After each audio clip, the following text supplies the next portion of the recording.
Hello, my dear friends. Welcome to IAC. Welcome to the Hindu Editorial Analysis cum Vocabulary Enrichment. నేను మీ Kiran sir. ఈరోజు మనం 3rd ఏప్రిల్కి సంబంధించినటువంటి కంటెంట్తో మీ ముందుకు రావడం జరిగింది. Today we're going to discuss revision, editorial, vocabulary and assignment. So assignment of the డేగా ఇచ్చినటువంటి అసైన్మెంట్ నిన్న ఏదైతే ఇచ్చున్నామో దానికి సంబంధించినటువంటి సొల్యూషన్తో మనం మన సెషన్ అయితే స్టార్ట్ చేసుకుందాం. Okay, so are you ready? So ఒకసారి చూడండి అమ్మా. సో నిన్న మనం ఇచ్చినటువంటి అసైన్మెంట్కి సంబంధించినటువంటి సొల్యూషన్తో అయితే మనం మన సెషన్ని స్టార్ట్ చేయబోతున్నాం. రైట్, ఇక్కడ ఏమంటున్నాడు? కామన్ నౌన్గా చెప్పాడు, diplomat, ambassador. Okay, diplomat or ambassador అని అంటారు. అంటే మనకి ఎక్కువగా మినిస్ట్రీ ఆఫ్ ఎక్స్టర్నల్ అఫైర్స్, విదేశీ మంత్రిత్వ శాఖ వారి కింద వీళ్ళు వస్తారు. అంబాసిడర్స్ అనొచ్చు, డిప్లొమాట్స్ అనొచ్చు. అంటే వారు ఏంటమ్మా, కార్యదర్శుల్లో పనిచేస్తుంటారు. రైట్, మన దేశాన్ని రిప్రజెంట్ చేస్తుంటారు. వేరే కంట్రీస్లో వాళ్ళు రైట్ కార్యదర్శి హోదాలో ఉంటారు. Right, they are called diplomats. Okay, దౌత్యవేత్త అంటాం తెలుగులో. రైట్, దట్ ఈస్ దౌత్యవేత్త. వారిని మనం ఎన్వాయ్ అని చెప్పుకోవచ్చు. ENVOY. ఎన్వాయ్ అన్న, అంబాసిడర్ అన్న, డిప్లొమాట్ అన్న వీళ్ళందరూ కూడా దౌత్యవేత్తలు. సో దౌత్యం, డిప్లొమసీని so they will take forward between two countries కదా. సో సంబంధాలు, దేశాల మధ్య సంబంధాలను మెరుగుపరచడానికి వీరిని గవర్నమెంట్ వారి రిప్రజెంటేటివ్స్గా పెట్టుకొని వారి ద్వారా తను అనుకున్న పనులన్నీ వారి ద్వారా చేపిస్తుంటుంది. Right, so that is basically envoy. మనకి ఇప్పుడు సివిల్ సర్వీసెస్ ఎగ్జామ్ రాసిన తర్వాత IFS అనే ఒక సర్వీస్ ఉంటుంది, ఇండియన్ ఫారెన్ సర్వీస్ అని. అలానే SSC CGL ఎగ్జామ్ రాశాక మినిస్ట్రీ ఆఫ్ ఎక్స్టర్నల్ అఫైర్స్ ద్వారా భర్తీ చేయబడ్డ పోస్టులు కూడా ఉంటాయి. ASO అని, assistant section officer in ministry of external affairs. ఇవన్నీ కూడా సో వీటి కిందకే వస్తాయి. రైట్, సో డిప్లొమాట్గా స్టార్టింగే మీరు వెళ్ళాలంటే IFS అవ్వాలి.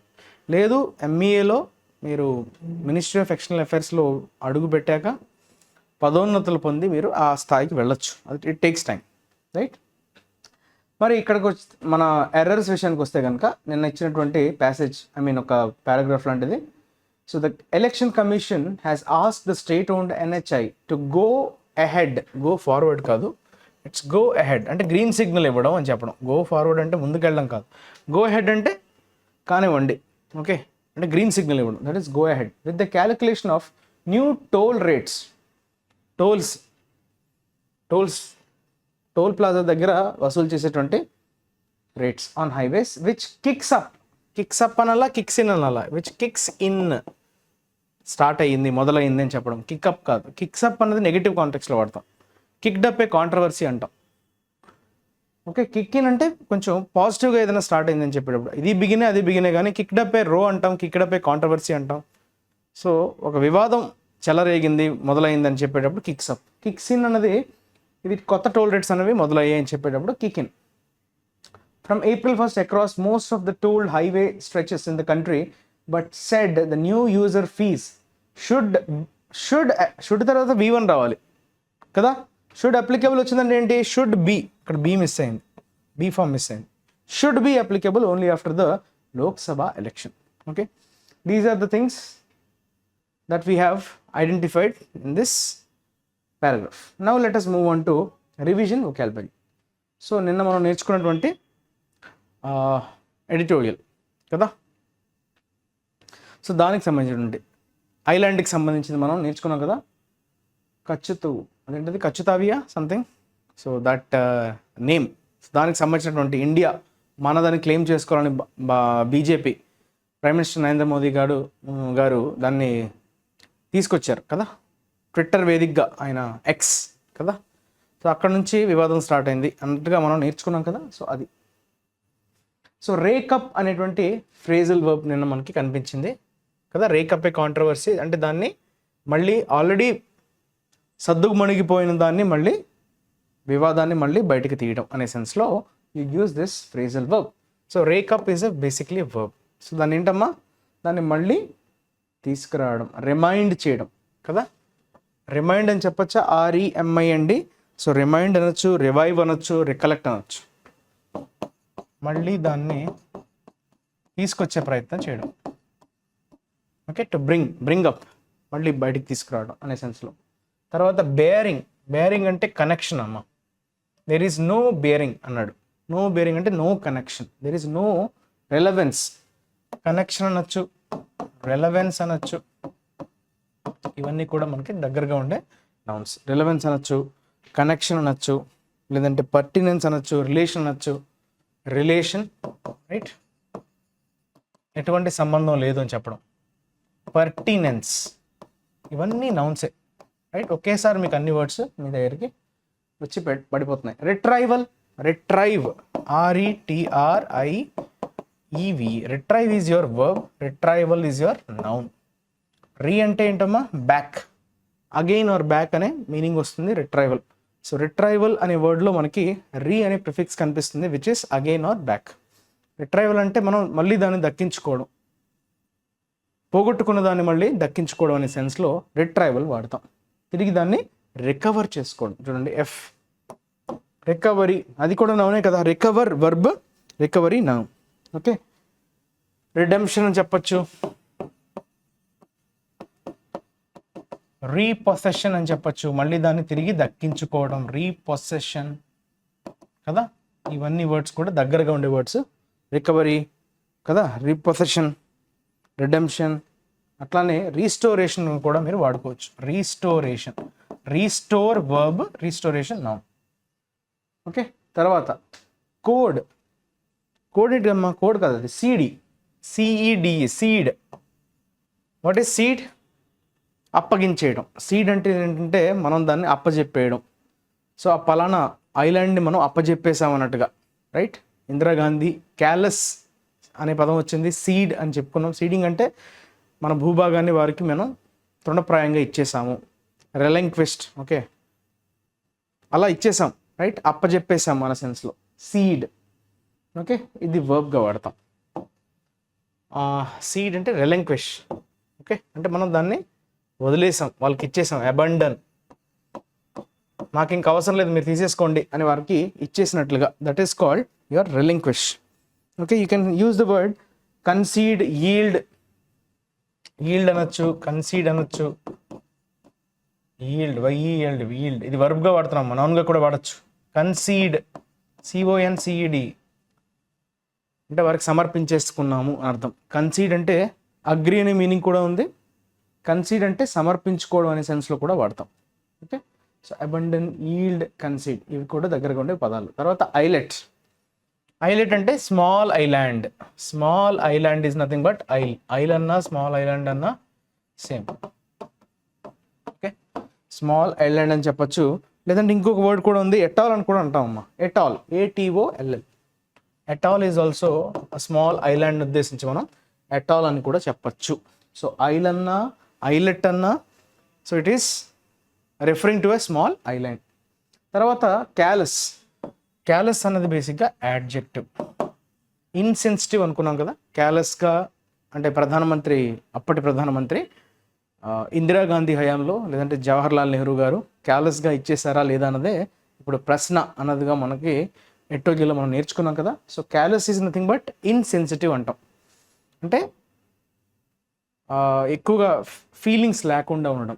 ఇన్సెన్సిబుల్, ఇన్సెన్సిటివ్ అంటాం కదా. Apathetic, not having any feeling. అంటే మనం ఇండిఫరెంట్ అనే పదాన్ని వాడచ్చు. Not having any feeling, okay, that is apathetic. Pathetic అంటే, ప్యాత్ అంటే ఏంటమ్మా? ఫీలింగ్. సో అపాథెటిక్ అంటే not having any feeling. So మీకు ఎటువంటి ఫీలింగ్ లేకపోవడం, అయ్యో మనదే కదా అన్న ఫీలింగ్ కాకుండా, సో ఏదో it doesn't make any sense, it doesn't make any difference టైప్లో ఉండడం, రైట్. అది మిమ్మల్ని ఎక్కడా కూడా మూవ్ చేయలేని విధంగా ఉండడాన్ని ఎమోషనల్గా, that is called apathetic. Or you can use the word indifferent. మీకు one who is indifferent to pain and pleasure అనే ఒక రూట్ వర్డ్ ఉంది. వన్ వర్డ్ సబ్స్టిట్యూట్ అడుగుతాడు, that is nothing but stoic అని చెప్తాం. Stoic is a person who is indifferent to pain and pleasure. అంటే pain వచ్చినా బాధపడ్డు, ప్లెజర్ వచ్చినా రెచ్చిపోడు. సో రెండింటికి అతీతంగా ఉండేవాడిని ఇండిఫరెంట్. అంటే అతన్ని ఎఫెక్ట్ చేయదు, ఎటువంటి ఎమోషనల్గా అతను ఎఫెక్ట్ అవ్వడు అని అర్థం. That is apathetic or indifferent. దాన్నే మనం ఇన్సెన్సిబుల్ అని కూడా చెప్పచ్చు. Insensible. Okay, so these are the words related to vocabulary కదా. So next we will talk about today's editorial. ఇది కొంచెం కష్టమైన ఆర్టికల్, ఎందుకంటే ఇది కొంచెం ఎకానమీ రిలేటెడ్ కాబట్టి మనం always we need to get చాలా వరకు బేసిక్స్ తెలిసి ఉండాలి, కనెక్ట్ చేసుకోగలగాలి. సో బట్ మనం ఇంగ్లీష్ పాయింట్ ఆఫ్ వ్యూలో నేర్చుకుంటున్నాం. సో ఇది ఈరోజు రిలవెంట్గా వచ్చినటువంటి ఆర్టికల్ కాబట్టి దీన్ని మనం నేర్చుకునే ప్రయత్నం అయితే చేద్దాం. సో ఏ రిఫార్మ్ విండో అనేటువంటి టైటిల్తో మనకి కనిపిస్తుంది. విండో అంటే అక్కడ ఏంటమ్మా, స్కోప్ అని అర్థం. ఇక్కడ విండో అంటే మీనింగ్ ఏంటంటే స్కోప్, అంటే ఒక రిఫార్మ్ తీసుకురావడానికి మనకి స్కోప్ ఉంది అని చెప్పడం. రిఫార్మ్ అంటే ఏంటి బేసిక్గా, ఇక్కడ కూడా వచ్చింది చూసారా, రీఫార్మ్ కదా. ఎలక్టోరల్ రిఫార్మ్స్ అంటారు. అంటే ఏంటమ్మా, ఎన్నికలకు సంబంధించినటువంటి కొన్ని మార్పులు చేర్పులు, కొన్ని మార్పులు ఎస్పెషల్లీ. ఓకే, దాన్ని ఎగ్జాక్ట్గా మనం తెలుగులో ఏం చెప్తాం, రిఫార్మ్ అంటే సంస్కరణ, ఎగ్జాక్ట్గా చెప్పాలంటే రైట్, సంస్కరణల్ని మనం రిఫార్మ్ అంటాం. అయితే వేటికి సంబంధించినటువంటి రిఫార్మ్ అమ్మ, buoyant GST revenues create a chance to prioritise its overhaul. చూడండి ఎన్ని పదాలు వచ్చాయో. ఒకటి బయోంట్ అన్నాడు, GST revenues create a chance to prioritise its overhaul. చూసారా, ఇది ఒక నౌన్, ఓవర్హాల్ అన్నది ఒక noun. Buoyant is an adjective. Buoyancy, buoyancy ఇది వినుంటారు మీరు, ఫిజిక్స్లో వచ్చి ఉంటుంది మీకు. బయాన్సీ అన్నది నౌన్ అమ్మ, బయాయంట్ అన్నది అడ్జెక్టివ్. బయాన్సీ అంటే బేసిక్గా ఏంటమ్మా, తేలే గుణం. తేలే గుణాన్ని మనం బయాన్సీ అంటాం. అంటే float, the ability to float, an object to float on water is buoyancy, because it's a force.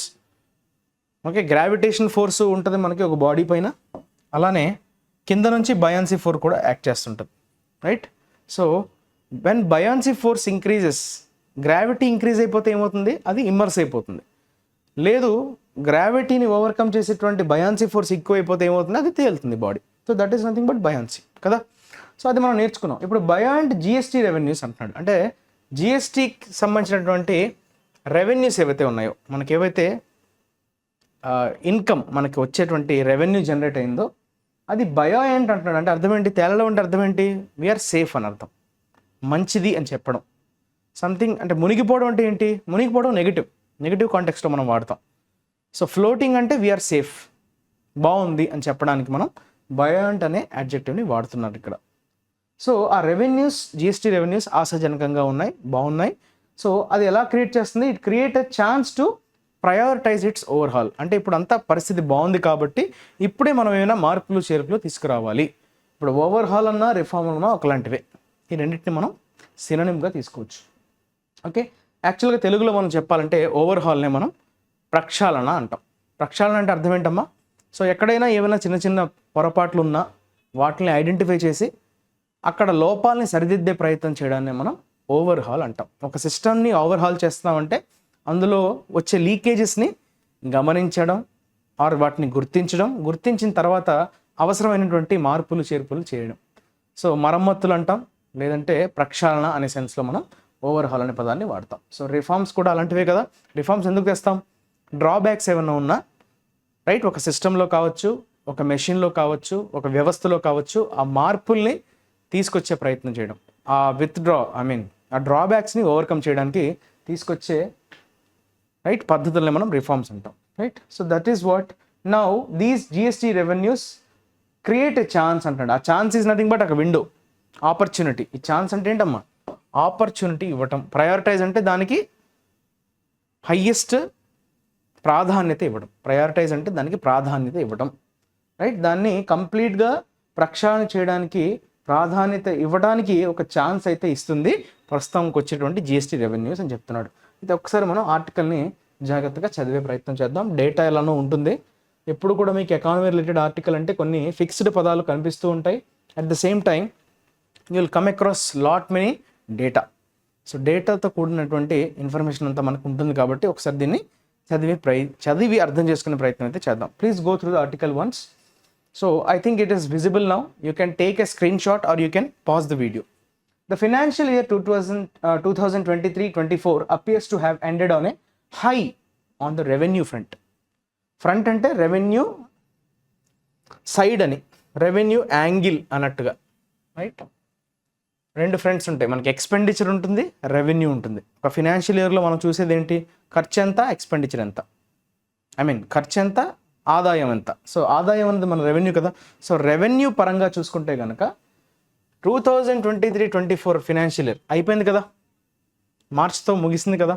So ఇప్పుడు ఏప్రిల్ మొదలైపోయింది, అంటే ఫినాన్షియల్ ఇయర్ 23-24 ఫినాన్షియల్ ఇయర్ ముగిసింది. సో దీని నుంచి మనకి వచ్చినటువంటి డేటాని అనుసరించి మనకి ఏమర్థమవుతుందంటే have ended on a high on the revenue. Revenue అయితే చాలా బాగా వచ్చింది. 23-24 ఫినాన్షియల్ ఇయర్కి సంబంధించినటువంటి జిఎస్టీ రెవెన్యూ ఏదైతే వచ్చిందో, రెవెన్యూ ఫ్రంట్ అంటున్నాడు కదా, అంటే రెవెన్యూ పరంగా అన్నట్టుగా. Net direct tax collections rose 19.9% by mid-March to hit 97% of revised budget targets, while the goods and services tax has yielded a robust 20.18 lakh crores. Okay, చూసారా? ఇప్పుడు వాడు ఇచ్చినటువంటి స్టేట్మెంట్ని సబ్స్టాన్షియేట్ చేయడానికి మనకి ఇచ్చినటువంటి 2 ఎగ్జాంపుల్స్ ఇవి. ఏంటవి? Net direct tax collections. Direct tax అంటే మీకు తెలుసు కదా, మనం ఇన్కమ్ ట్యాక్స్ ఏదైతే కడతామో, కార్పొరేట్ ట్యాక్స్ అనేది ఏదైతే అంటామో, అంటే డైరెక్ట్గా ఎఫెక్ట్ చేసేవన్నమాట. డైరెక్ట్గా ఎవరైతే ట్యాక్స్ పేయర్ ఉంటాడో వాడి మీదే ఆ భారం పడుతుంది. వాటిని మనం డైరెక్ట్ ట్యాక్సెస్ అంటాం, రైట్? అంటే అది ఎవరికో మనం ట్రాన్స్ఫర్ చేయడానికి కుదరదు. So you cannot transfer to another person. So మీరే దాన్ని భరించాల్సి వస్తుంది. That is called direct. అందుకే దానికి డైరెక్ట్ ట్యాక్స్ అని అంటాం. సో ఇన్కమ్ ట్యాక్స్ కావచ్చు, రైట్, కార్పొరేట్ ట్యాక్స్ కావచ్చు. సో ఇవన్నీ మనకి క్యాపిటల్ గెయిన్స్ ట్యాక్స్ అంటారు. ఇవన్నీ ఏంటంటే it comes under direct tax. So అది క్లోజ్ టు 20% పెరిగింది. 19.9 అంటే మనం 20గా తీసుకోవచ్చు. మిడ్-మార్చ్ అంటే మార్చ్ మిడ్ కల్లానే 20% అనేది నమోదైందంట. కలెక్షన్స్ పెరిగాయి. రోజ్ అంటే అక్కడ ఇంక్రీజ్ అనే మీనింగ్లో వాడతాం. Rise, rose, risen. March mid కల్లానే 20% గ్రోత్ అనేది నమోదైంది.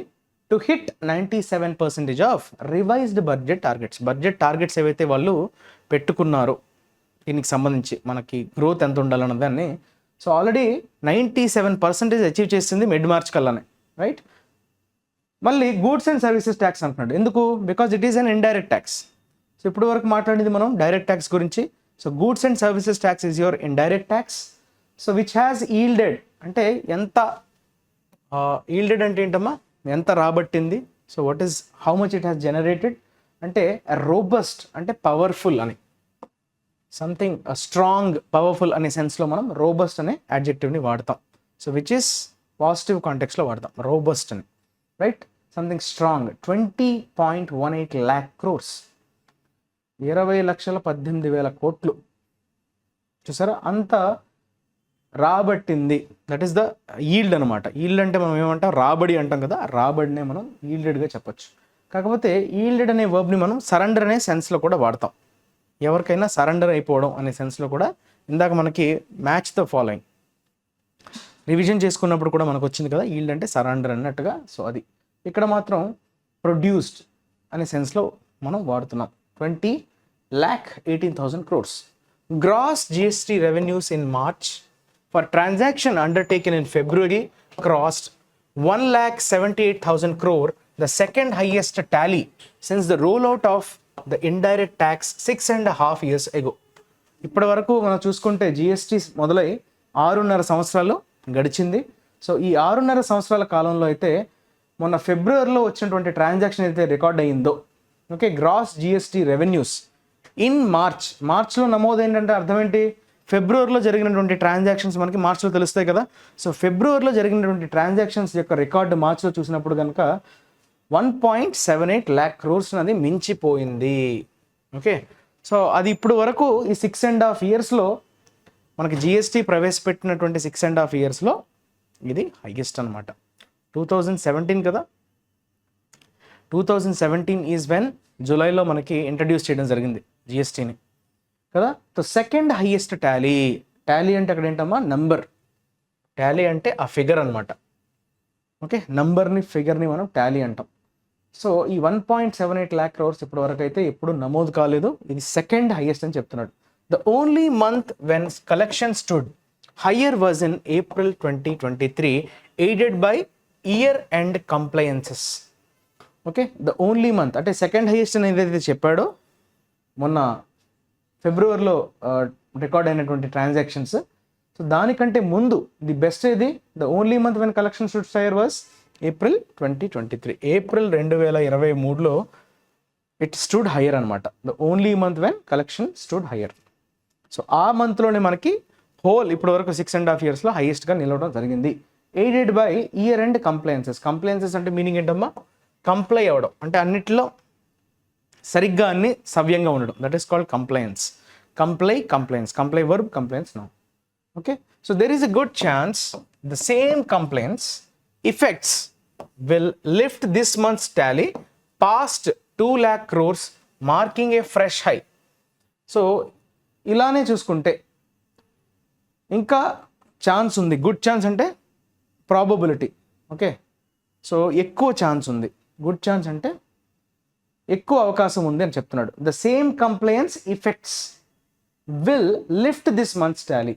ఇప్పుడు ఈ నెలకు సంబంధించినటువంటి టాలీ అంటే నెంబర్స్ ఏవైతే ఉన్నాయో 2 లక్షల కోట్లు దాటే అవకాశం అయితే ఉంది. మార్కింగ్ ఏ ఫ్రెష్ హై. అది ఖచ్చితంగా దాని రికార్డ్ని అదే బద్దలు కొట్టే అవకాశం అయితే కనిపిస్తుంది. ఇదే కంప్లైంట్స్ని ఎఫెక్ట్స్ చేస్తే complaints effects will results. Effects అంటే అక్కడ ఏంటమ్మా? రిజల్ట్స్. Complaints results. ఎఫెక్ట్స్ నౌన్గా వాడాడు. Average monthly collections have grown 11.6% in 23-24 to over 1.68 lakh crores. Average monthly collections అవి కూడా 23-24 సంబంధించి గ్రోత్ ఎంత నమోదైంది? 11.6% గ్రోత్ అనేది నమోదైంది. అంటే ఓవరాల్గా చూసుకుంటే 1.68 lakh crores అన్నది మనకి నమోదవడం జరిగింది. ఈ యావరేజ్ మంత్లీ కలెక్షన్స్ అనమాట. అంటే ఆ గ్రోత్ అన్నది ఇన్ పర్సంటేజ్లో చెప్తున్నాడు. ఇది ఫైనల్ ఫిగర్. సో అది పెరగడానికి అంతకుముందు ఇయర్తో కంపేర్ చేసుకుంటే కనుక 11.6 గ్రోత్ అనేది నమోదయ్యింది. The growth may be lower than the previous year's 1.8% uptick, but establishes a new normal for revenues that the coming year can build on. So ఇక్కడ ఏం చెప్పే ప్రయత్నం చేస్తున్నాడంటే ఈ 11.68% గ్రోత్ అనేది ఏదైతే ఉందో అది దాని ముందు ఇయర్తో కంపేర్ చేసుకుంటే కనుక, సో ముందు ఇయర్తో కంపేర్ చేసుకుంటే ఏమవుతుంది? సో 21.8% పెరిగింది. అప్టిక్ అంటే అక్కడ అర్థం ఏంటి? ఇంప్రూవ్మెంట్. సో 21.8% అనేది పెరిగింది ప్రీవియస్ ఇయర్స్తో కంపేర్ చేసుకుంటే. కానీ 11.6% అనేది దీంతో కంపేర్ చేసుకుంటే తక్కువగా కనిపిస్తున్నప్పటికీ ఒక new normal for revenues that the coming year can build on. So రానున్నటువంటి ఇయర్స్లో ఓవరాల్గా ఇది గ్రోత్ ఇది పాజిటివ్గానే ఉంది కాబట్టి ఓవరాల్గా గ్రోత్ దీంతో కంపేర్ చేసుకుంటే తక్కువలా అనిపిస్తుంది తప్ప రానున్న ఇయర్కి ఖచ్చితంగా అదొక మంచి బేస్ అయితే అవుతుందని చెప్తున్నాడు. This should settle the centre's concerns that the GST has not yielded expected returns.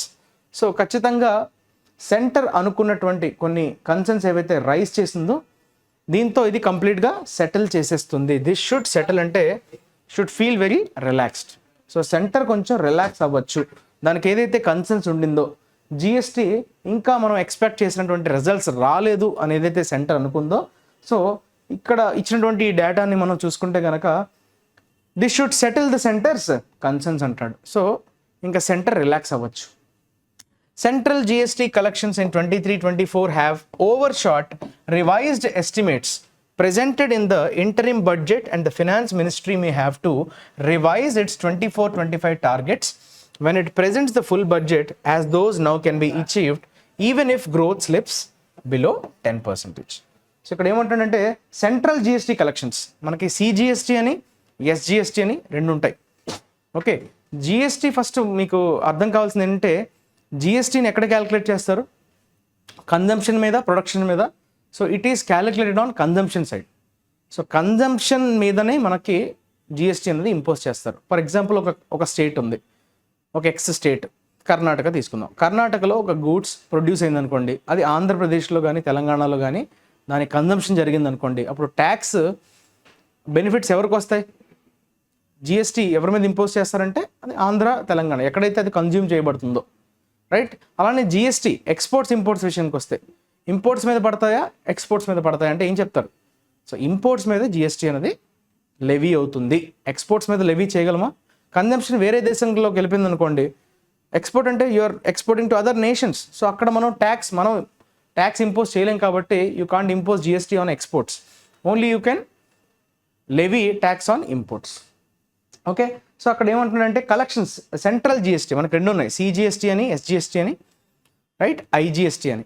IGST అనేది ఏంటి, ఎక్కడ ప్రొడ్యూస్ అయిందో అక్కడే కన్జంప్షన్ అయితే, ప్రొడక్షన్ ఎక్కడ జరిగిందో కన్జంప్షన్ కూడా అక్కడే జరిగితే, దట్ ఈస్ ఐజిఎస్టీ, రైట్. ఇప్పుడు సెంట్రల్ జిఎస్టీ సిజిఎస్టీ ఎప్పుడు రోల్ ప్లే చేస్తాయంటే వేరే వేరే ఉండేటప్పుడు సిజిఎస్టీ అందులో స్లాబ్స్ ఉంటాయి కదా, 9% అని, 8%, 18% అని, రైట్, 40% వరకు డిఫరెంట్ స్లాబ్స్ ఉన్నాయి మనకి కదా, 12%, 24% బ్రాకెట్ అని అంటాం కదా. సో సెంట్రల్ జిఎస్టీ కలెక్షన్స్ 2023-24 సంబంధించి హ్యావ్ ఓవర్ షాట్ అంటే పెరిగిపోయాయి, మించిపోయాయి. ఓవర్ షాట్ అవ్వడం అంటే అనుకున్న దానికంటే ఎక్కువ కలెక్షన్స్ అయితే రాబడ్డాయి. Revised estimates presented in the interim budget, మధ్యంతర బడ్జెట్లో ఏవైతే కొన్ని ఎస్టిమేట్స్ని ప్రజెంట్ చేశారో రివైజ్ చేసి వాటిని చేంజ్ చేసి, సో వాళ్ళు పెట్టినటువంటి ఎస్టిమేట్స్ని అవైతే ఓవర్కమ్ చేసేసాయి collections. And the finance ministry may have to revise its 2024-25 targets. ఇప్పుడు నెక్స్ట్ ఫినాన్షియల్ ఇయర్ అంటే 24 ఏప్రిల్ నుంచి 25 మార్చ్ వరకు టార్గెట్స్ని రివైజ్ చేయాల్సి వస్తుంది ఫినాన్స్ మినిస్ట్రీ అని చెప్తున్నాడు.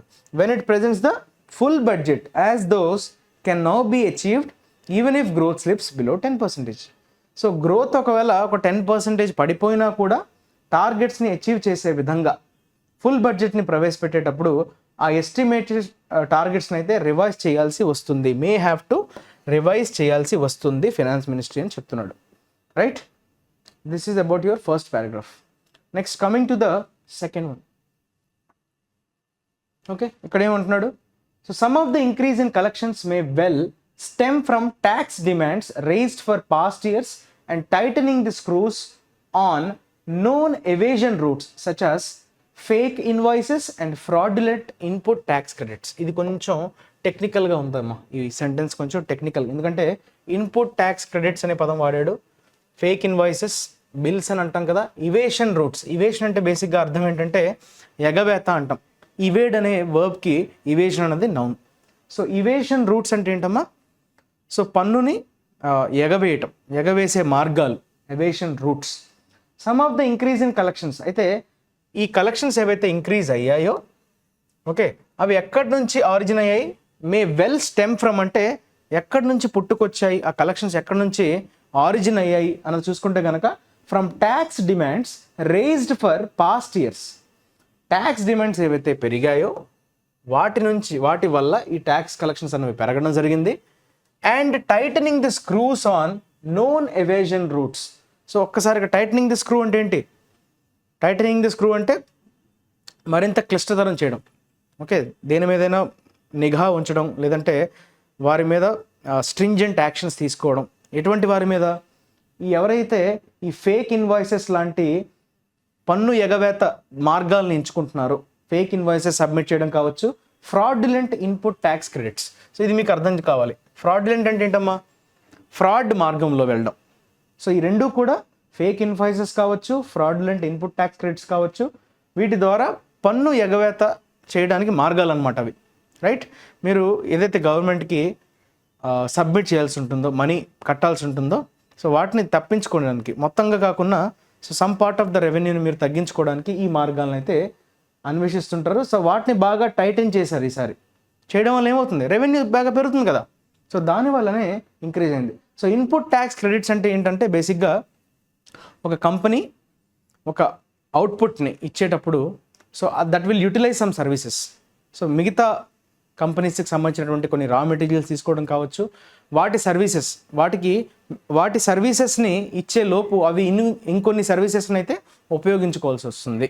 సో ఆ ఉపయోగించుకునేటప్పుడు అది ఏదైతే పే చేస్తుందో, సో దానికి ఏదైతే జిఎస్టీ పే చేస్తుందో అది ఇన్పుట్, అది ఏం చేస్తుంది, ఆ కంపెనీస్ ఏవైతే ఉన్నాయో అవి గవర్నమెంట్కి పే చేసేటప్పుడు పలానా కంపెనీ మాకు పే చేసింది ట్యాక్స్ అని చెప్పి, జిఎస్టీ అని చెప్పి గవర్నమెంట్కి ట్యాక్స్ కడుతుంది. గవర్నమెంట్ ఏం చేస్తుంది, ఆ పలానా ఫస్ట్ కంపెనీ ఏదైతే మెయిన్ కంపెనీ ఉందో, సో దాని పేరు మీద నోట్ చేసుకుంటుంది, ఇంత పర్సంటేజ్ అన్నది వాళ్ళు కట్టారని. సో చివరిగా ఏమవుతుందంటే మనం ఫైనల్గా ఏదైతే అప్టైన్ చేస్తామో, ఏదైనా ఒక గూడ్స్ని కానీ సర్వీసెస్ని కానీ అమ్మేటప్పుడు మనకైతే ఏదైతే రెవెన్యూ జనరేట్ అవుతుందో అందులోంచి మనం ఏదైతే జిఎస్టీ పే చేయాల్సి వస్తుందో గవర్నమెంట్కి, అందులోంచి ఈ ఇన్పుట్ సబ్సిడీ మనం ఇన్పుట్ కోసం అంటే ఫస్ట్ ఇనిషియల్గా మనం ఇన్పుట్ తీసుకున్నటువంటి సబ్సిడీ కింద క్రెడిట్ కింద ఉండిపోతుంది గవర్నమెంట్ దగ్గర. సో గవర్నమెంట్ కట్టేటప్పుడు మనకి ఫర్ ఎగ్జాంపుల్ ఒక 3 lakhs కట్టాలనుకోండి, ఆ 3 lakhs నుంచి మన ఇన్పుట్ ఒక 3-4 జిఎస్టీలు కట్టుంటాం మనం. ఆ 3-4 జిఎస్టీలో ఒక ఫర్ ఎగ్జాంపుల్ 1,00,000 ఉందనుకోండి, సో ఆ 1,00,000 తీసిస్తే మనకి 2,00,000 కడితే సరిపోతుంది. So that is nothing but input tax credit, right. ఇన్పుట్లో మనం అవసరమైనటువంటి క్రెడిట్ని తీసుకునే ఇన్పుట్లో మనకు కావాల్సినటువంటి మెటీరియల్ తీసుకుంటున్నప్పుడు కావచ్చు, మనం ఇప్పుడు ఏదైతే జిఎస్టీ రూపంలో పే చేస్తామో అది మళ్ళీ మనం ఫైనల్గా గవర్నమెంట్కి పే చేసేటప్పుడు ఆ పర్టికులర్ జిఎస్టీ ఆల్రెడీ ఏదైతే పే చేసి ఉంటామో దాన్ని ఎలిమినేట్ చేస్తారు, ఐ మీన్ సబ్ట్రాక్ట్ చేస్తారు అనమాట. That is called input tax credit అంటాం. ఓకే, సో వీటిల్ని టైటనింగ్ ది స్క్రూ అంటున్నాడు. సో వాటిని బాగా టైటన్ చేశారు. సో ఎక్కడ కూడా ఛాన్స్ ఇవ్వలేదు అలాంటి వాళ్ళు ఎగవేత చేయడానికి, దానివల్ల రెవెన్యూ అనేది పెరిగింది. అదే చెప్తున్నా reasons. Yet an uptick in growth of net GST revenues which the government has started revealing since last month, and the rise in gross collections from domestic transactions, okay, suggest economic activity has been busy in the last quarter of 23-24. Uptick in growth, మళ్ళీ growth ఎప్పుడు పెరిగింది? Uptick అంటే చెప్పాను కదా increment. So growth అన్నది net GST revenues పరంగా చూసుకుంటే పెరగడం జరిగింది. The government has started revealing since last months. So last month నుంచి గవర్నమెంట్ రివీల్ చేయడం స్టార్ట్ చేసింది, బయట పెట్టడం స్టార్ట్ చేసింది. And the rise in gross collections from domestic transactions. Domestic అంటే ఏంటి? లోకల్ లోపల మనం ఎక్కడ ఎక్స్పోర్ట్స్ని కన్సిడర్ చేయకుండా, ఓకే, డొమెస్టిక్ ట్రాన్సాక్షన్స్ చూసుకుంటే కనుక ఫిబ్రవరితో కంపేర్ చేసుకుంటే 17.6%, 13.6% ఫిబ్రవరిలో, ఇప్పుడు చూసుకుంటే కనుక 17.6, విచ్ ఈస్ నథింగ్ బట్ ఇది క్లియర్గా రైజ్ అయినట్టుగా మనకి ఇండికేషన్ అనమాట. సో ఈ ఇండికేషన్ మనకి దీని ద్వారా మనం ఏం అర్థం చేసుకోవచ్చు? 13.6 నుంచి 17.6% domestic collections, I mean transactions పెరగడం వల్ల మనం ఏం అర్థం చేసుకోవచ్చు అంటే ఎకానమిక్ యాక్టివిటీ చాలా బిజీగా ఉంది. లాస్ట్ క్వార్టర్ చివరి త్రైమాసికానికి వచ్చేసరికి, అంటే ఇది జనవరి, ఫిబ్రవరి, మార్చ్ కదా. సో ఈ లాస్ట్ త్రైమాసికంలో ఎకానమిక్ యాక్టివిటీ బాగా బిజీ అయిపోయింది అన్నట్టుగా మనకు అర్థమవుతుంది. Perhaps the only worry is a 5% decline in GST on goods imports during the March from an 8.5% rise in February which may signal some cutbacks in discretionary consumption. కాకపోతే ఆందోళన చెందవలసింది ఒకటే ఉంది, అదేంటంటే 5% డిక్లైన్. డిక్లైన్ అంటే ఏంటి? పడిపోవడం. So that is nothing but your decrement. జిఎస్టీకి సంబంధించినటువంటి డిక్లైన్, అది కూడా ఇంపోర్ట్స్. మార్చ్లో జరిగినటువంటి గూడ్స్ ఇంపోర్ట్స్కి సంబంధించినటువంటి కలెక్షన్స్లో జిఎస్టీ కలెక్షన్స్ 5% అనేది తగ్గడం జరిగింది. ఫ్రమ్ ఎన్ ఫిబ్రవరిలో చూసుకుంటే 8.5% రైజ్ అయిందంట, అదే మార్చ్కి వచ్చేసరికి 5% డిక్లైన్ అయింది. సో అదొక్కటే కలవరపరిచినటువంటి విషయం అని చెప్తున్నాడు. ద ఓన్లీ వరీ, అదొక్కటే కలవరపరిచేటువంటి ఒక ఇష్యూ. అయితే ఇది దేన్ని ఇండికేట్ చేస్తుంది అంటున్నాడు? Which may signal. సో ఈ రిడక్షన్ ఏదైతే జరిగిందో, ఈ 5% డిక్లైన్ ఏదైతే ఇంపోర్ట్స్ మీద మనకు కనిపిస్తుందో మార్చ్లో, so what it is trying to indicate, signal అంటే అక్కడ ఏంటమ్మా, indicate some cut backs in discretionary consumption. So మనకి 2 రకాల కన్జంప్షన్స్ ఉంటాయి. ఒకటి ఎసెన్షియల్ కన్జంప్షన్ అంటాం. ఎసెన్షియల్ కన్జంప్షన్ అంటే అర్థం ఏంటి? సో వాటిని మీరు ఎవ్రీడే వాటిని వాడాల్సిందే, అంటే ఫుడ్ కావచ్చు, వాటర్ కావచ్చు, రైట్, పెట్రోల్ కావచ్చు. సో వీటిని మీరు అవాయిడ్ చేయలేరు, వీటిని తగ్గించలేరు, కట్ బ్యాక్ చేయలేరు. కట్ బ్యాక్ అంటే ఏంటి? ఇప్పుడు వద్దులే తర్వాత తీసుకుందాం అని వాయిదా వేయలేని వాటిని మనం ఎసెన్షియల్ అంటాం. సో మీ రోజువారీ దైనందిన జీవితంలో అవి భాగంగా ఉండేవి, ఎసెన్షియల్ అవి, అందుకే పేరులోనే ఉన్నాయి, ఎసెన్షియల్ కన్జంప్షన్ అంటాం. అదే మనకి డిస్క్రిషనరీ అంటే అర్థం ఏంటి? వాయిదా వేసుకోవచ్చు, అంటే అది ఇమ్మీడియట్గా అవసరం లేకపోయినా మనకి డబ్బులు బాగా ఉన్న టైంలో కావచ్చు, లేదంటే రేట్స్ తక్కువ ఉన్నప్పుడు కావచ్చు, కొనుక్కోవచ్చు. సో ఇమీడియట్గా మనకు అవసరం లేని వాటిని మనం ఏమంటాం అంటే డిస్క్రిషనరీ అంటాం. డిస్క్రిషన్ అంటే ఏంటి?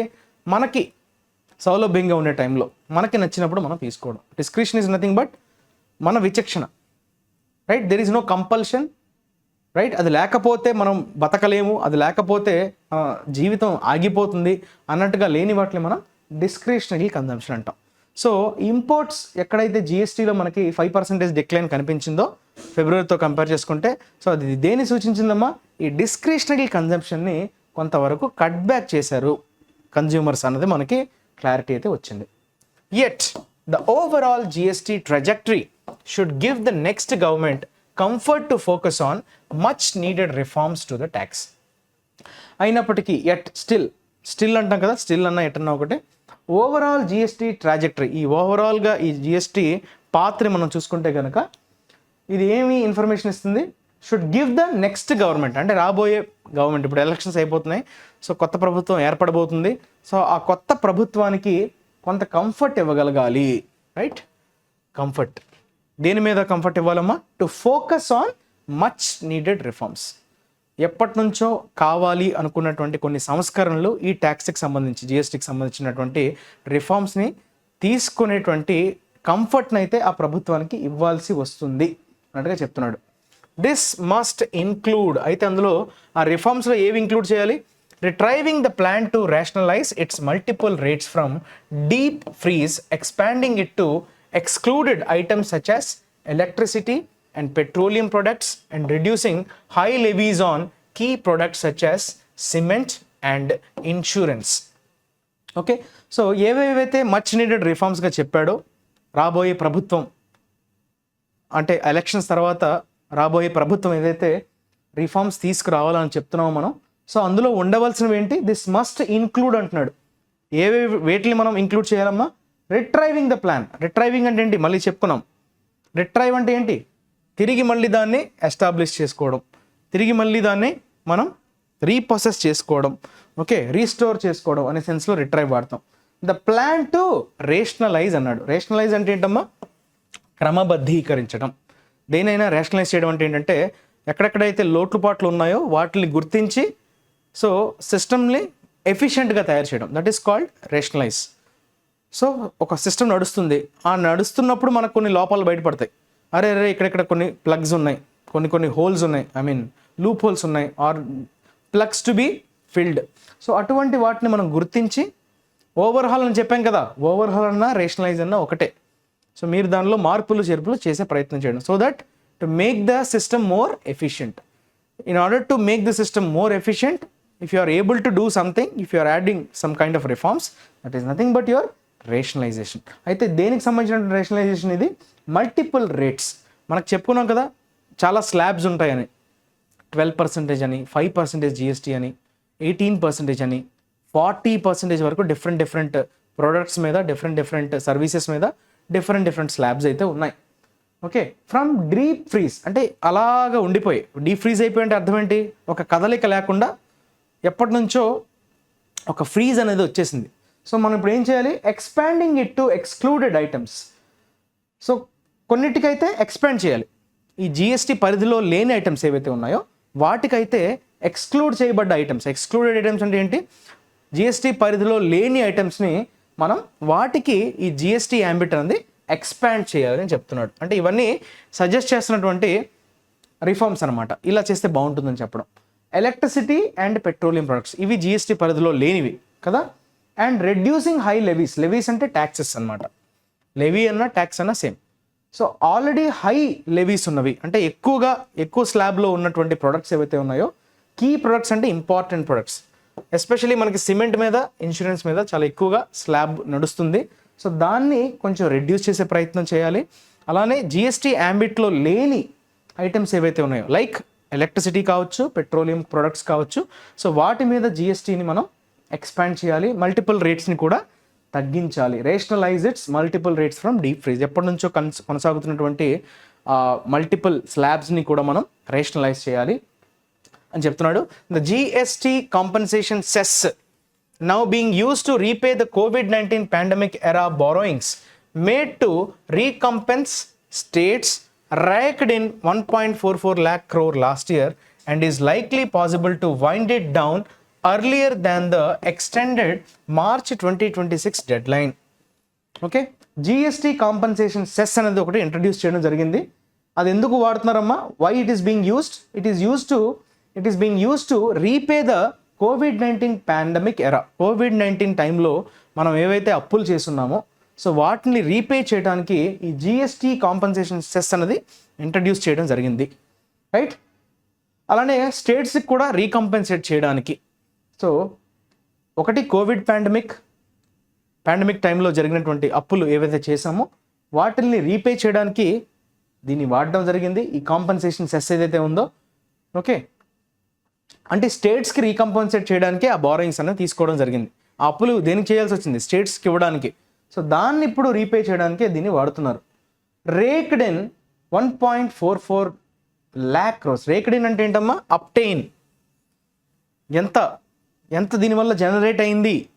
సో ఈ సెస్ వల్ల, ఈ జిఎస్టీ కాంపన్సేషన్ సెస్ వల్ల మనకు వచ్చినటువంటి రెవెన్యూ అంతా 1,44,000 కోట్లు లాస్ట్ ఇయర్ అన్నది మనకి రెవెన్యూ రూపంలో వచ్చింది because of this GST compensation cess.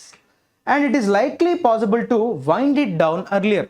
వారు ఏదైతే ఒక టార్గెట్ పెట్టుకున్నారో మార్చ్ 2026 అనేది ఎక్స్టెండ్ చేశారు. అంతకుముందు వేరే టార్గెట్ ఉండింది. మార్చ్ 2026కి మనం ఎక్స్టెండ్ చేస్తున్నాం అన్నట్టుగా వాళ్ళు అనుకున్నారు. కానీ అది అంతకంటే ముందుగానే వైండ్ ఇట్ డౌన్, అంతకంటే ముందుగానే దాన్ని స్టాప్ చేసే పాసిబిలిటీ అయితే కనిపిస్తుంది. It is likely possible. So March 2026 అని ఏదైతే టార్గెట్ సెట్ చేసుకున్నారో అంతవరకు వెళ్ళాల్సిన అవసరం రాదు. అంతకంటే ముందే వైండప్ చేసే అవకాశం కనిపిస్తుంది. వైండ్ ఇట్ డౌన్ అంటే close. It is critical to resist the temptation to replace it with a new levy except for truly demerit goods such as tobacco. It is critical అంటే ఇట్ ఈస్ వెరీ చాలా కష్టం. It is critical అంటే ఇది కొంచెం కష్టతరం. ఏంటి కష్టతరం? To resist the temptation. ఇప్పుడు దీన్ని సడన్గా దీనికి అలవాటు పడ్డాం కదా, ఈ సెస్కి అలవాటు పడ్డాం మనం. జిఎస్టీ కాంపన్సేషన్ సెస్ని వేసి దాని నుంచి వచ్చే రెవెన్యూని మనం అనుభవిస్తూ వస్తున్నాం. ఇప్పుడు సడన్గా దాన్ని తీసేయాలనేటువంటి తీయడం మనం సాధ్యం కాదు. సో ఇప్పుడు దాన్ని రీప్లేస్ చేయడానికి, ఆ పర్టికులర్ కాంపన్సేషన్ సెస్ని ఒక కొత్త లెవీతో, ఒక కొత్త ట్యాక్స్తో రీప్లేస్ చేయడానికి మనం ఆ టెంప్టేషన్ని ఆపుకోవాలి అని చెప్తున్నాడు. To resist the temptation. మనకు వస్తున్నటువంటి ఆ టెంప్టేషన్ని మనం ఇప్పుడు ఈ పరిస్థితుల్లో ఆపుకోవాలి. ఎక్సెప్ట్ ఫర్ కొన్నిటికి మాత్రం వెసులుబాటు ఇవ్వచ్చు. వేటికవి? Truly demerit goods. పేరులోనే ఉంది చూసారా, డీమెరిట్ అన్నాడు. So what do you mean by demerit అమ్మా? అంటే సమాజానికి చేటు చేసే వాటిని మనం డీమెరిట్ గూడ్స్ అంటాం. మెరిట్ గూడ్స్ వేరు, డీమెరిట్ గూడ్స్ వేరు. సో డీమెరిట్ అంటే మీకు తెలుసు, టొబాకో రిలేటెడ్ ఐటమ్స్ కావచ్చు. ఓకే, టొబాకో కదా, హెల్త్ పాడు చేసేవి, రైట్? సో డీమెరిట్ గూడ్స్ కింద వీరు మనం చెప్పచ్చు. సో వీటి మీద మీరు కావాలంటే ట్యాక్స్ ఎక్కువగా పెంచుకోండి. అంతేగాని ఒక కొత్త ట్యాక్స్ సిస్టమ్ని మళ్ళీ దీన్ని రీప్లేస్ చేయడానికి అయితే వచ్చే టెంప్టేషన్ మీరు రెసిస్ట్ చేసుకోవాలి. It is important to resist అంటున్నాడు. So it is suggestion. Taxing hybrid vehicles over 40% for instance makes no sense. అంతే కదా. ఇప్పుడు ఏమంటున్నాడు? Taxing hybrid vehicles. What you mean by hybrid vehicles? బేసిక్గా హైబ్రిడ్ వెహికల్స్ ఏంటంటే petrol ద్వారా నడిచేవి, ఇప్పుడు నాట్ టోటలీ పెట్రోల్ మీద నడిచేవి కాదు, అలా అని చెప్పి టోటలీ ఎలక్ట్రిక్ కాదు. సో వాటిని మనం ఈ కాంబినేషన్ ఆఫ్ బోత్ ఉంటే వాటిని మనం హైబ్రిడ్ వెహికల్స్ అంటాం. అంటే ఇప్పుడు నేషనల్ హైవే మీద వెళ్ళేటప్పుడు పెట్రోల్ మీద నడిచేటట్లుగా, సో నడిచేటప్పుడే ఛార్జ్ చేసుకునే విధంగా బ్యాటరీస్ ఉంటాయి. సో దాంతో అది ఛార్జ్ చేసుకునే విధంగా మళ్ళీ సిటీ లాంటి కంజెస్టెడ్ వాతావరణంలో నడిపేటప్పుడు మళ్ళీ ఎలక్ట్రిక్ మీద నడిచేటట్లు. దీనివల్ల ఫ్యూయల్ ఎఫిషియన్సీ పెరుగుతుంది, రైట్? సో అది చాలా ఉపయోగకరం.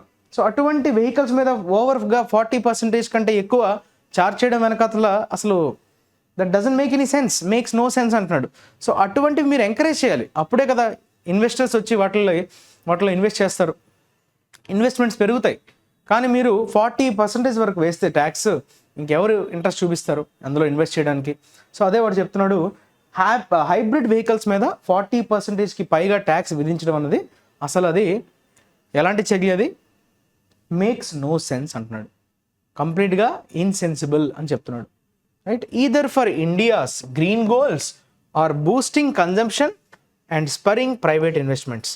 చూసారా, మన గ్రీన్ గోల్స్ని అచీవ్ చేయడానికి కావచ్చు, లేదంటే కన్జంప్షన్ పెంచుకోవడం అనేటువంటి టార్గెట్ ఉన్నా కావచ్చు, లేదంటే ప్రైవేట్ ఇన్వెస్ట్మెంట్స్ని పెంచడం. స్పరింగ్ అంటే ఏంటమ్మా? ఇంక్రీజింగ్. ఇవన్నిటికీ కూడా గొడ్డలు పెట్టి అవుతుంది మీరు 40% కనుక వేస్తే కనుక ఈ హైబ్రిడ్ వెహికల్స్ మీద. ఒకటి, ఈ హైబ్రిడ్ వెహికల్స్ని మీరు ఎంకరేజ్ చేయాలంటే ఏంటి? మన గ్రీన్ గోల్స్ అచీవ్ అవుతాం. గ్రీన్ గోల్స్ అంటే ఏంటమ్మా? క్లీన్ ఎనర్జీ కదా, pollution free. So that is our green goals. అలానే కన్జంప్షన్ ఒక్కసారిగా పెరుగుతుంది, అందరూ కూడా దాన్ని కొనడానికి మొగ్గు చూపిస్తారు. పబ్లిక్ అంతా మొగ్గు చూపిస్తారు, అదేవిధంగా ప్రైవేట్ ఇన్వెస్ట్మెంట్స్ కూడా పెరుగుతాయి. సో మీరు అదొక్కటి చేయడం వల్ల వీటన్నిటికీ కూడా నష్టం చేకూరుతుంది అని చెప్తున్నాడు. So this is all about today's editorial. So I try to give my best. So నాకు తెలిసినటువంటి నాలెడ్జ్ని చాలా వరకు బెటర్గా రిప్రజెంట్ చేయడానికి ప్రయత్నించాను. Thank you. So next we will move on to vocabulary. So vocabulary ఈరోజు వచ్చినటువంటి పదాలను ఒకసారి మనం జాగ్రత్తగా నేర్చుకునే ప్రయత్నం అయితే చేద్దాం. It's flout, FLOUT, flout. Flout అనేది మనం బేసిక్గా వర్బ్గా వాడతాం. What do mean by flout అమ్మా? ఫ్లౌట్ అంటే మీరు దీనిపైన వైలేట్ చేయడం అనే సెన్స్లో వాడతాం. సో ఫ్లౌట్ చేశారంటే వైలేట్ చేయడం, that is nothing but defy అనొచ్చు, స్కార్న్ అనొచ్చు, బ్రీచ్ అనొచ్చు. ఓకే, వైలేట్ అతిక్రమించడం అని చెప్పడం. Many motor cyclist flout the law, చట్టాన్ని ఉల్లంఘించడం, ఉల్లంఘన అంటాం కదా, that is flout. Okay, by not wearing helmets, to intentionally not obey a rule, law or custom, that is flout. Next abstain. Abstain అనే వర్బ్ని దీంతో ఎస్పెషల్గా మనం ఫ్రమ్ అనే ప్రిపోజిషన్ ఫిక్స్డ్గా ఉంటుంది. అబ్స్టైన్ ఫ్రమ్ సంథింగ్ అంటే whenever you're trying to abstain from something అంటే you are keeping yourself away, మీరు దానికి దూరంగా ఉన్నారు అని చెప్పడం. సో మీరు ఒక దానితో అబ్స్టైన్ ఫ్రమ్, చూడండి ఒకసారి, హీ టుక్ ఏ వో to abstain from alcohol, smoking are sex, అంటే దీనికి దూరంగా ఉండడం అని చెప్పడం. రైట్, స్మోకింగ్కి కావచ్చు, మందుకి కావచ్చు, సెక్స్కి కావచ్చు, దూరంగా ఉండడం, that is called abstain from. ఇక్కడ మళ్ళీ వో అన్నాడు, వో అంటే ప్రామిస్, ప్రతిజ్ఞ అంటాం, దట్ ఈస్ వో, it's a noun, abstain is verb. So abstain అనే వర్బ్తో ఫ్రమ్ అనేది ఫిక్స్డ్ ప్రిపోజిషన్. ఈ విషయాలు మీకు చాలా ఉపయోగపడతాయి ఎగ్జామ్ పాయింట్ ఆఫ్ వ్యూలో. To not to do something especially enjoyable that you think might be bad, అది బ్యాడ్ అవ్వడం వల్ల దాన్ని మీరు కొంత దూరం పెట్టడం, that is nothing but your abstain. Refrain అనొచ్చు, ఫార్బియర్ అనొచ్చు. సో కొంత దూరంగా ఉండడం, refrain. Okay, so you're not doing that. Atrocity, ఇది నౌన్ కదా, atrocities plural, atrocity singular. Atrocity అంటే ఏంటమ్మా? అంటే కొంచెం ఎవరి మీదైనా మనం SC ST అట్రాసిటీ కేసెస్ అని వినుంటారు మీరు ఎక్కువగా. అట్రాసిటీ అంటే ఏంటి? వారి మీద అన్కైండ్గా బిహేవ్ చేయడం. Right, extremely wicked or cruel act. So దాన్నే మనం ఏమంటామంటే అట్రాసిటీ అంటాం. They are on trial for committing atrocities against the civilian population. So వారి పట్ల చాలా దురుసుగా ప్రవర్తించారు అని చెప్పడం. దురుసుగా లేదంటే వారిని కించపరిచే విధంగా, ఓకే, ఆ పర్టిక్యులర్ యాక్షన్స్ని మనం అట్రాసిటీస్ అంటాం. రైట్, సో బార్బారిటీ అంటాం బ్రూటాలిటీ, క్రూయల్గా బిహేవ్ చేయడం, విక్కెడ్గా బిహేవ్ చేయడం, నెగటివ్ వర్డ్ అనమాట బేసిక్గా.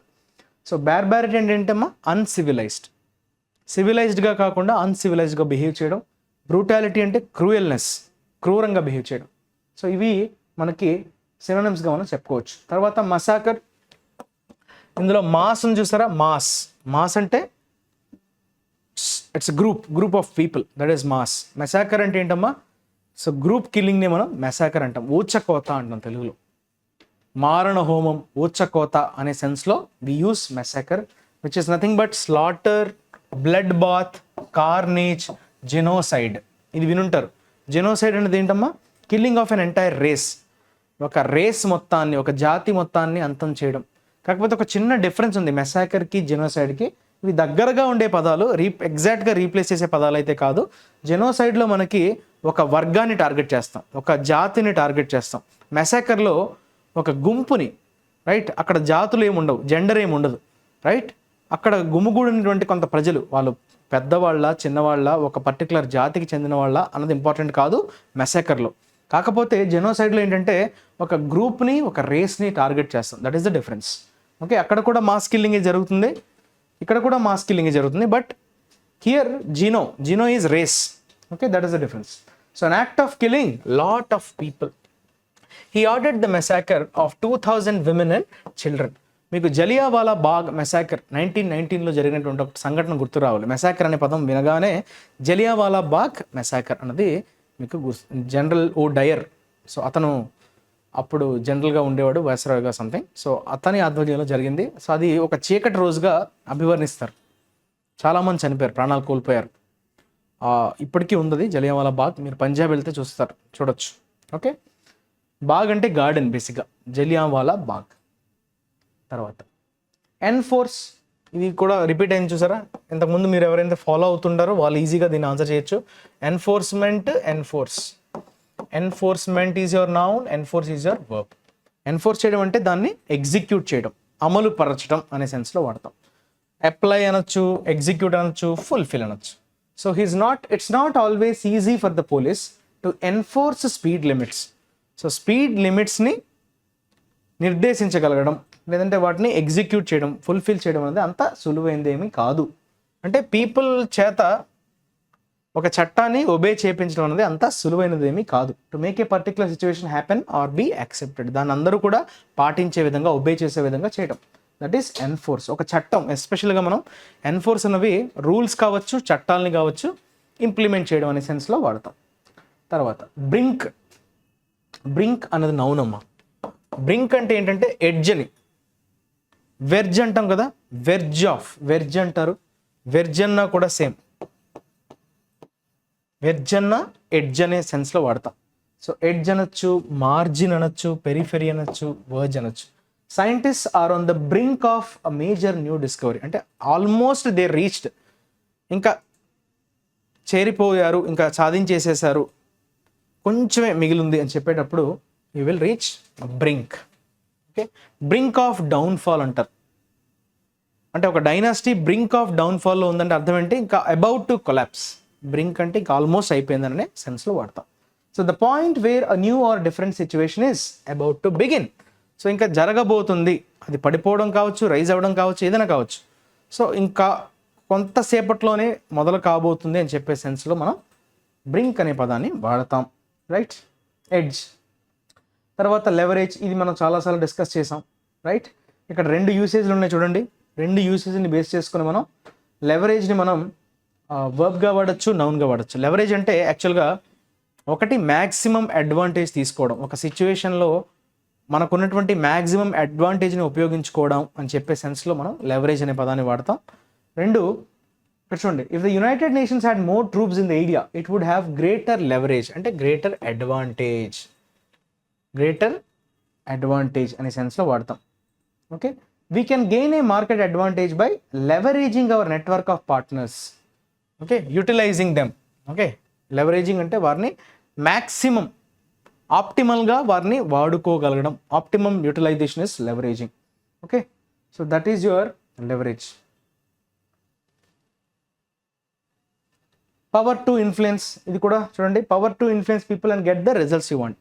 సో ఒకరిని ఇన్ఫ్లుయెన్స్ చేయగలడం, వారిని ఇన్ఫ్లుయెన్స్ చేయగలిగే పవర్నే మనం we call it as leveraging. Okay, ఇక్కడ మనం వాడచ్చు, ఈ కాంటెక్స్ట్లో మనం లెవరేజింగ్ అనే పదాన్ని ఈ సెన్స్లో వాడచ్చు. ఓకే, గ్రిప్ అంటే ఒక గ్రిప్ సంపాదించుకోవడం, గ్రాస్ప్ ఒక హోల్డ్ సంపాదించుకోగలడం.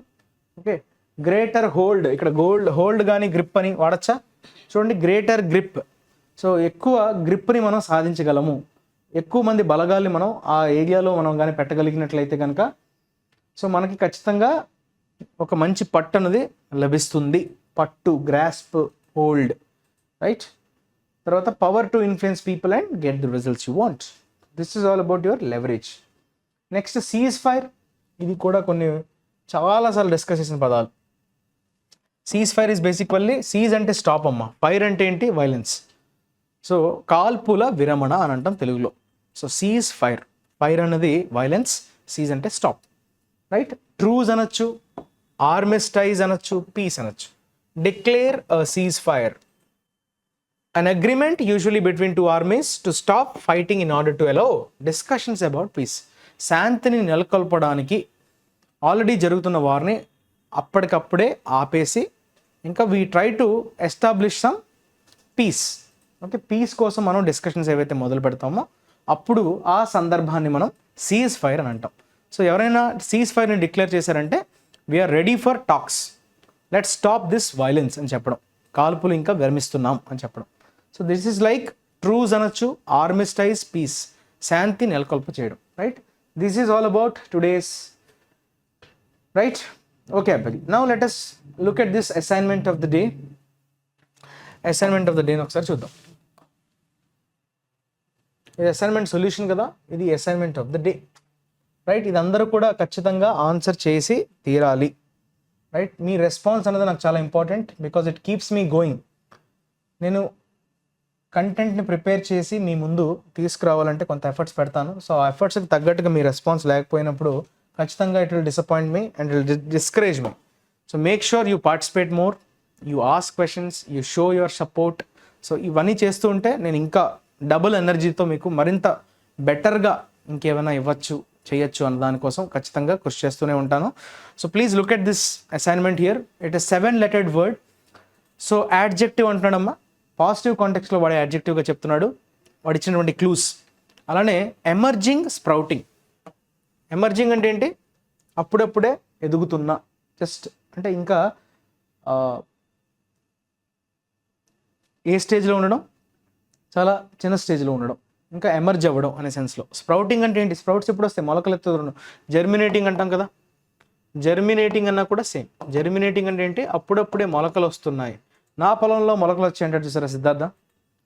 మొలకలు వచ్చాయంటే ఏంటి అంటే అదొక సైన్. Okay fine. ఇంకా పైరు వచ్చేలోపు ఆ మొలక అనేది చాలా important, right? So that shows some positivity. So germinating అంటే ఇది యాడ్జెక్టివ్స్, ఇవన్నీ యాడ్జెక్టివ్స్. అబ్జర్వ్ చేస్తారా? ఎమర్జింగ్ అన్నా, స్ప్రౌటింగ్ అన్నా, జర్మినేటింగ్ అన్నా. సో సంథింగ్ ఇస్ ఇవాల్వింగ్ అనే సెన్స్లో వాడతాం. నెక్స్ట్ తర్వాత మన ఫిల్లర్స్ విషయానికి వస్తే island nations media. Island nation అంటే ఇక్కడ శ్రీలంకను ఉద్దేశించి. Media took a dash view of the development while the fishermens association urged Sri Lankan authorities to take up the issue of bottom trolling more dash with the Indian government. ఇక్కడ trolling అంటే ఏంటో కూడా మీరు comment సెక్షన్లో mention చేయండి. So ఈ 2 బ్లాంక్స్లో fit అయ్యేటువంటి option ఏదో, రైట్? ఈ మనకి నోటా ఉంది, సో నోటాని కూడా ఉపయోగించుకోవచ్చు మీరు. ఓకే, సో ఈ ఆప్షన్స్ని జాగ్రత్తగా పరిశీలించి ఏది కరెక్ట్ అవుతుందన్నది కమెంట్ సెక్షన్లో అయితే మెన్షన్ చేయండి. Thank you for watching the video. మళ్ళీ రేపు కొత్త ఎడిటోరియల్తో మీ ముందుకు వచ్చేస్తా. అంతవరకు keep supporting, keep learning, keep enjoying. Your Kiran sir signing off. Have a great day. Take care. Bye.